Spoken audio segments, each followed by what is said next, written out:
তো ঐতিহাসিক এই ম্যাচটি থেকে বাংলাদেশ দল যে শিক্ষাটা পেয়েছে সেই শিক্ষাটা হচ্ছে সুপার ওভারে খেলার জন্য বাংলাদেশের স্কোয়াডে ওইরকম স্ট্রং কোনো ব্যাটার নেই।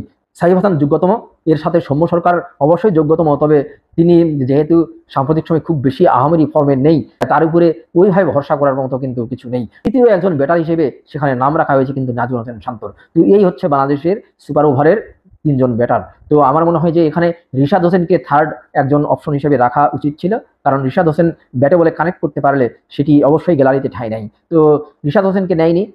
যাই হোক, শেষ পর্যন্ত বাংলাদেশ দলের একটি বড় অভিজ্ঞতা হয়েছে এবং সুপার ওভার বাংলাদেশ দল খেলেছে, সেই ম্যাচটিতে বাংলাদেশ হেরেছে। 813টি আন্তর্জাতিক ম্যাচ খেলেছে বাংলাদেশ দল, কিন্তু এই প্রথম সুপার ওভার খেললো, সেটি ওয়েস্ট ইন্ডিজের বিপক্ষে মিরপুর স্টেডিয়ামে। বাংলাদেশ দলকে সুপার ওভার পর্যন্ত নিয়ে যাওয়ার মূল কারিগর কিন্তু সাইফ হাসান। তিনি শেষ ওভারে যখন ওয়েস্ট ইন্ডিজের জয়ের জন্য 5 রানের প্রয়োজন ছিল, সেই ওভারটিতে তিনি 4 রান দিয়েছেন এবং একটি উইকেট নিয়েছেন। যদিও আরেকটি উইকেট তিনি নিতে পারতেন, নুরুল হাসান সোহান ক্যাচটি অনেক কঠিন ছিল, অনেকক্ষণ দৌড়ে গিয়ে সেই ক্যাচটি ধরতে পারেননি। ঐতিহাসিক সেই সুপার ওভার করতে এসে সেখানেও কিন্তু বাংলাদেশ দলের অনেক ভুল ছিল, অনেক ভুল ত্রুটি ছিল। যেটি হয়েছে যে তার বলটি কিন্তু আপার এজ হয়ে 4 রান হয়েছে শেষ বলে, না হলে হয়তোবা 6 রান হতে পারতো সুপার ওভারে। এবং আরেকটি মিসফিল্ডিং ছিল এবং আরেকটি ছিল ব্যাট থ্রো, যেটি করেছেন নাজমুল হোসেন শান্ত।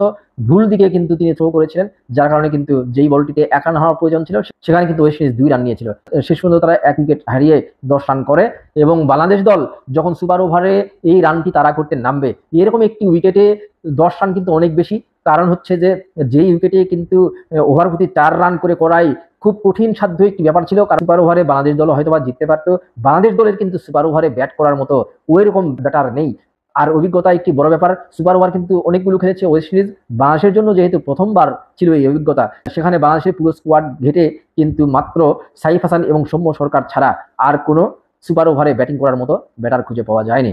এবং অনেকক্ষণ ডিসিশন নেওয়ার জন্য ঢুকতে হয়েছে বাংলাদেশ দলকে। সুপার ওভার করার মতো বাংলাদেশের বোলার রয়েছে, মুস্তাফিজুর রহমান যেমন করেছেন, যে কোনো দলই তার উপরে ভরসা রাখবে সুপার ওভারে, এবং তিনি খুব ভালো বোলিং করছেন, এটি নিঃসন্দেহেই আমি বলবো।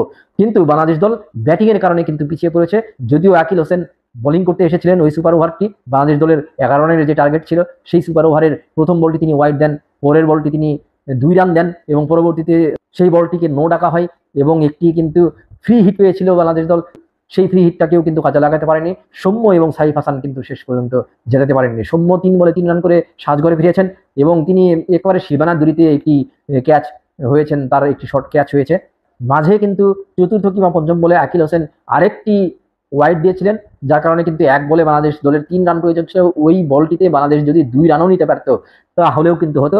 অফ স্ট্যাম্পের বাইরের বলে সাইফ হাসানের যে দুর্বলতা রয়েছে সেটি কিন্তু এদিন স্পষ্ট হয়েছে।